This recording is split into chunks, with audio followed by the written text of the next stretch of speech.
Breaking news operation కగార్తో మావోయిస్టులు భయపడ్డారా? Narayanpur encounter తో సంచలన విషయాలు ఇప్పుడు వెలుగులోకి వస్తున్నాయి. కాల్పులో హతమైన మావోయిస్టుల చీఫ్ నంబాల కేశవరావు రాసుకున్న డైరీని భద్రతా బలగాలు స్వాధీనం చేసుకున్నాయి. అందులోని ఒక పేజీని బిగ్ టీవీ స్క్రీన్ పై మీరు చూస్తున్నారు. డిఆర్జీ జవాన్ల గురించి రెడ్ ఇంక్ తో రాసుకున్నారు నంబాల కేశవరావు. దాన్ని మనం స్క్రీన్ మీద చూస్తున్నాం. కామ్రేడ్స్, మీరు ఎక్కడ దాక్కున్నా డిఆర్జీ బలగాలు లాక్కొచ్చి చంపేస్తాయి అంటూ ఇందులో ఉంది.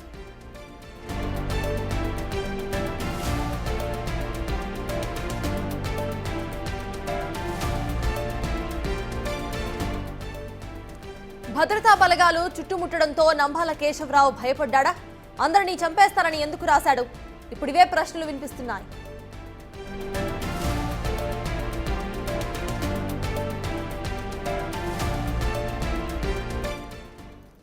నంబాల రాసుకున్న ఈ డైరీలో పేజ్ గురించిన పూర్తి అప్డేట్స్ మా ప్రతినిధి నగేష్, మా అసోసియేట్ ఇన్పుట్ ఎడిటర్ నగేష్ అందించడానికి సిద్ధంగా ఉన్నారు. నగేష్, చెప్పండి. ప్రెజెంట్ మనం చూస్తున్నాము డైరీలో ఒక పేజ్ బిగ్ టీవీ స్క్రీన్ మీద కనిపిస్తోంది. హిందీలో రాశారు ఆయన క్లియర్ గా కూడా.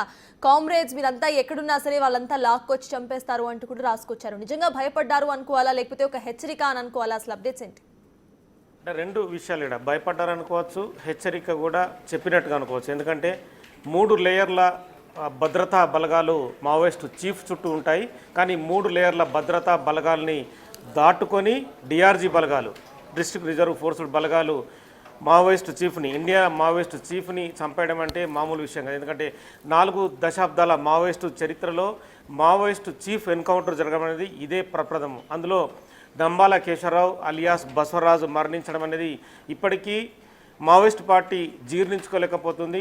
ఉన్న కొద్ది మందిలో మావోయిస్ట్ పార్టీ చీఫ్ ఎవరనేది కూడా ఇప్పుడు కన్ఫ్యూజన్గా మారింది. ఎందుకంటే నంబాల కేశవరావు ఆపరేషన్ చేశాడంటే ఎదుట ఏ వ్యక్తి ఉన్నాడో ఖచ్చితంగా మరణించాల్సిందే. అలాంటి వ్యక్తి కేవలం 3 లైన్ల లెటరు తన డైరీలో రాశారు. అంటే 3 లైన్లు తను క్లియర్గా ఆప్ లోగ్ కైబీ చుప్ జావో ఆప్ లోగ్ కో కేజ్కర్ డిఆర్జీ ఫోర్స్ మారేగి అని చెప్పి అందులో క్లియర్గా మెన్షన్ చేశాడు.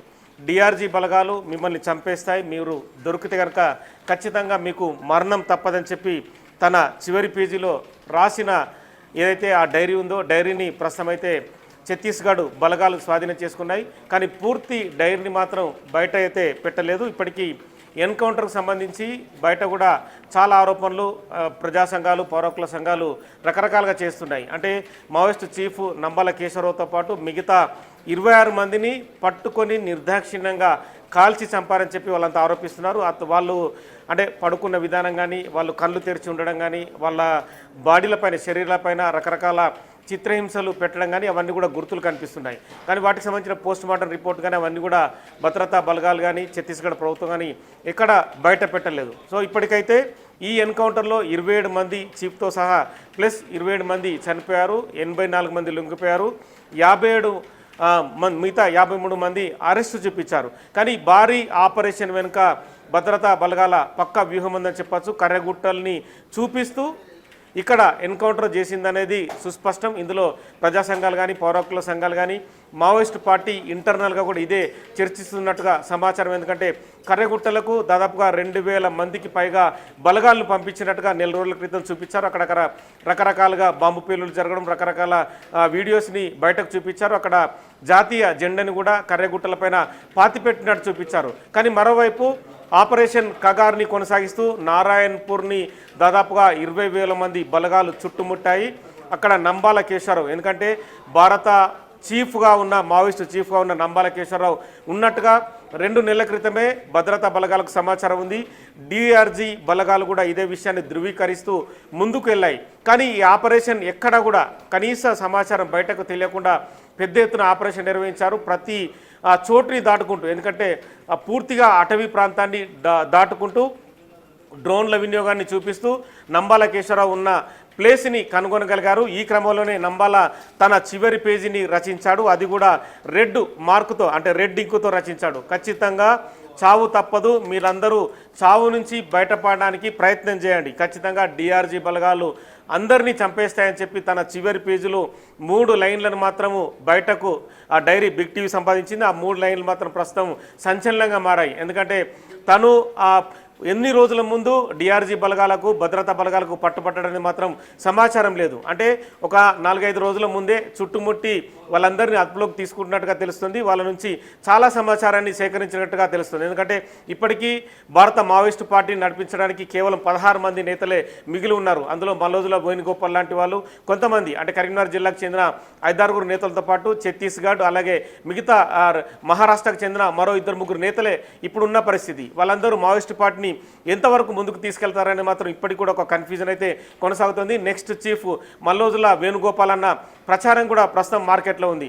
కానీ ఇంత పెద్ద ఎత్తున దాడిని తట్టుకొని మావోయిస్టు పార్టీ నిలబడుతుందా లేదని మాత్రం ఇప్పటికీ స్పష్టమైన సమాచారం అయితే లేదు. మావోయిస్టు పార్టీ కూడా డైలమాలో ఉంది. ఎందుకంటే ఎక్కడ ఎవ్రీ చోట అంటే ప్రతి చోట కూడా ఛత్తీస్గఢ్ కావచ్చు, మహారాష్ట్ర కావచ్చు, ఆంధ్ర ఒరిస్సా బార్డర్ కావచ్చు, కర్రెగుట్ట ప్రాంతాలు కావచ్చు, ప్రతి చోట భద్రతా బలగాలు డ్రోన్లను వినియోగిస్తూ ఖచ్చితమైన సమాచారాన్ని సేకరిస్తున్నాయి. ఎందుకంటే మావోయిస్టు చీఫ్ని ఎన్కౌంటర్ చేయడం అంటే ఆషామాషి వ్యవహారం కాదు. ఎందుకంటే 1970s పార్టీకి వెళ్ళిన మావోయిస్టు చీఫ్ 71 ఏళ్ల వయసులో ఈరోజు మృతి చెందాడంటే భారత ఏదైతే భద్రతా బలగాలను అభినందిస్తూ హోంమంత్రి అమిత్ షా, ప్రధానమంత్రి మోడీ స్వయంగా ట్వీట్లో పేర్కొనడం, భద్రతా బలగాలను అభినందిస్తూ వాళ్ళు ప్రశంసలు కురిపించడం. అంటే నెక్స్ట్ ఇయర్ మార్చి 31, 2026 వరకు పూర్తిగా మావోయిస్టుల ఏరివేత కొనసాగుతుందని చెప్పి ప్రభుత్వం చెప్తోంది.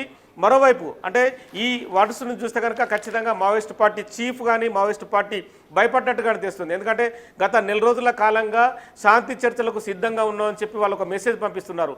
అంటే ఈ 3 లైన్లు రాయడం అనేది కూడా ఖచ్చితంగా మనం అర్థం చేసుకోవచ్చు. అంటే ఆల్రెడీ నంబాలా పోలీసుల వలయంలో చిక్కుకున్న తర్వాతనే ఈ 3 లైన్లు రాశాడనేది కూడా అంటే మనం స్పష్టంగా అర్థం చేసుకోవచ్చు. ఎందుకంటే ఈ 3 లైన్లు రాయడం వెనుక ఈ 3 లైన్ల అర్థాన్ని కూడా మనం ఖచ్చితంగా అర్థం చేసుకోవచ్చు. ఎందుకంటే ప్రజా సంఘాలు, పౌరకుల సంఘాలు కూడా కర్రెగుట్టలో బలగాలు మోహరించిన సమయంలోనే వాళ్ళకు ఇన్ఫర్మేషన్ ఉంది. ఖచ్చితంగా మావోయిస్టు పార్టీకి సంబంధించిన అగ్రనేతలు ఎవరో ఇందులో చిక్కుకొని ఉన్నారు, వాళ్ళు ఎన్కౌంటర్ అవుతారన్న సమాచారం ఉంది. చాలా పేర్లు బయటకు వచ్చాయి. అంటే పుల్లూరు ప్రసాదరావు అలియాస్ చంద్రన్న, మిగతా చాలా పేర్లు బయటకు వచ్చాయి.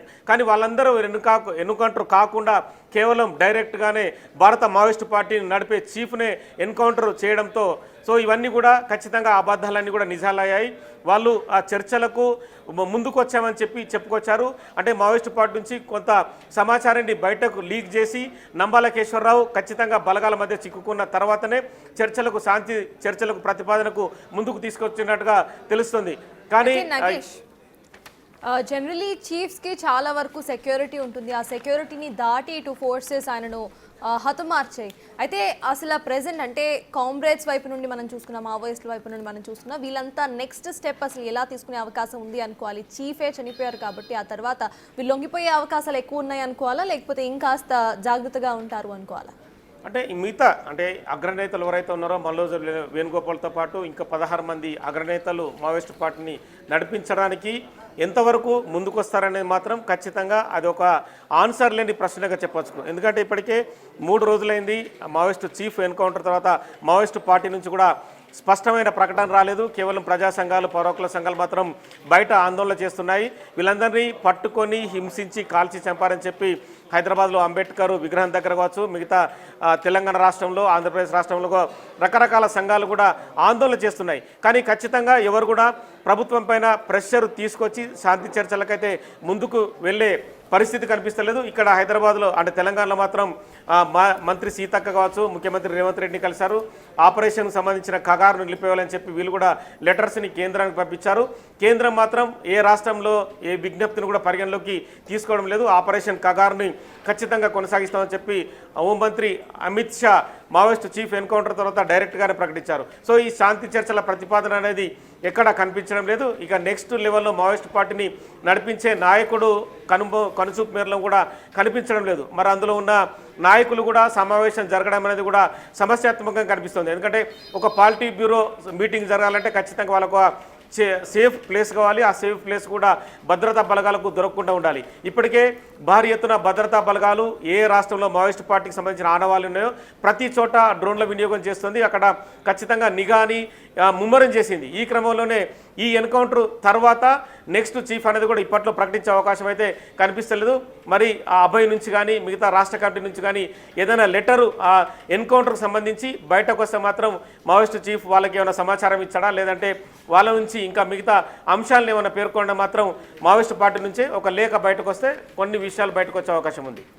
నగేష్, అంతకు ముందు మన బిగ్ టీవీతోని ఒక మాజీ మావోయిస్టు మాట్లాడుతూ కూడా ఇప్పుడైతే ఏదైతే చేస్తున్నారో ఇది మొత్తం కూడా కాన్స్టిట్యూషన్కి వ్యతిరేకం, వాళ్ళందరితో శాంతి చర్చలు జరిపితే మంచిది అంటూ కూడా ఆయన కమెంట్ చేశారు. అట్ ద సేమ్ టైం రాష్ట్ర గవర్నమెంట్స్ కూడా అవే అంటున్నాయి, ఇట్లా చంపేయడం కరెక్ట్ కాదు, శాంతి చర్చ అనేది జరగాలి అంటూ. అయినా కూడా సెంట్రల్ గవర్నమెంట్ అసలు ఆగకుండా ఫోర్సెస్ ముందుకు వెళ్ళడాన్ని అసలు ఎలా చూడాలంటారు? అంటే సెంట్రల్ గవర్నమెంట్ ఒకటే ఉంది. అంటే గవర్నమెంట్ మళ్ళీ మూడోసారి ప్రధానమంత్రి మోడీ తన అధికారంలోకి వచ్చిన తర్వాత హోంమంత్రి అమిత్ షా కంటిన్యూ అయిన తర్వాత భద్రతా బలగాలకు సంబంధించి వాళ్ళు ఒకటే స్టేట్మెంట్ ఇస్తున్నారు, ఖచ్చితంగా మావోయిస్ట్ పార్టీ అనేది భారతదేశంలో ఉండకూడదు, వాళ్ళంతా కూడా అభివృద్ధి కంటకులని చెప్పి డైరెక్ట్గానే చెప్తున్నారు. అంటే తుపాకీ కొట్టడం ద్వారా రాజ్యాధికారం సాధించడం అనేది సాధ్యపడదు, వాళ్ళంతా నేరుగా సమాజంలోకి రావాలి, వాళ్ళు కూడా ప్రజాస్వామ్యబద్ధంగా ఎన్నికల్లో నిలబడాలి, వాళ్ళు కూడా నేతలుగా రావాలని చెప్పి వాళ్ళు డిమాండ్ చేస్తున్నారు. సో ఈ క్రమంలోనే ఎన్కౌంటర్లకు సంబంధించి ఖచ్చితంగా కొనసాగుతాయి. వాళ్ళు ఒకవేళ అనుకుంటే కనుక లొంగిపోయి ప్రజాస్వామ్యబద్ధంగా ప్రజల్లో ఉండి ప్రజలకు సంబంధించిన సమస్యలను ఏకరువు పెట్టాలి, ప్రజల్లో వాళ్ళు ఏదైతే చేయాలనుకుంటే ప్రజలకు కావాల్సిన సౌకర్యాలు కావచ్చు, వాళ్ళకి అందుతున్న వ్యవహారాలు కావచ్చు, వాళ్ళన్నిటికి సంబంధించి ప్రజల్లోకి వచ్చి వాళ్ళు మాట్లాడాలంటున్నారు. కానీ ఈ మాట్లాడము ఇవన్నీ కూడా ఎక్కడ జరిగే అవకాశం కనిపించడం లేదు. మావోయిస్టు పార్టీని నడిపించే నేతలు కూడా కరువైపోయారు. ఇప్పటికే వందల సంఖ్యలో ఉన్న మావోయిస్టుల సంఖ్య 2కు పడిపోయింది, అంటే 100 లోపే పడిపోయింది.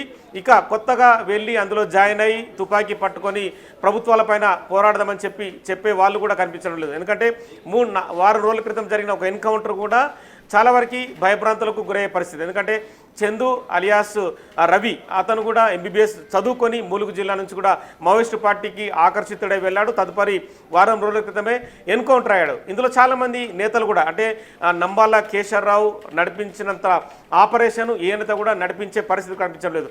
నంబాల కేశవరావు చాలా ఆపరేషన్లు, ఎందుకంటే తను నడిపిన 4 దశాబ్దాల కాలంలో చాలామంది పోలీసులను మట్టిపెట్టాడు. అతను ఎల్టీటీ నుంచి శిక్షణ పొంది బాంబు దాడులు చేయడం, మెరుపు దాడులతో పోలీసుల్ని హతమార్చడం అనేది చాలా వరకు నేర్చుకున్నాడు. సో ఇప్పుడున్న పరిస్థితుల్లో ఆధునాతన టెక్నాలజీ వచ్చిన తర్వాత పోలీసులను హతమార్చడం, పోలీసులపైన దాడులు చేయడం అనేది ఆషామాషి వ్యవహారం అయితే కనిపించడం లేదు. ఇప్పటికే భద్రతా బలగాలు చాలా రాష్ట్రాల్లో అడవుల్ని జల్లెడపడుతున్నాయి, ప్రతి చోట నిఘా పెంచి మావోయిస్టు పార్టీని నిర్వీర్యం చేయాలని ముందుకు వెళ్తున్నాయి. ఈ క్రమంలో మావోయిస్టు పార్టీ మనుగడ అనేది ఖచ్చితంగా ప్రశ్నార్థకమైందని చెప్పచ్చు. ఇక శాంతి చర్చలకు సంబంధించి మాత్రం ఈ నంబల కేశవరావు ఎన్కౌంటర్ తర్వాత ఎక్కడ కూడా శాంతి చర్చలకు కేంద్ర ప్రభుత్వం అనుకూలంగా ఉన్నట్టు మాత్రం కనిపించడం లేదు. Right, thank you Nagesh.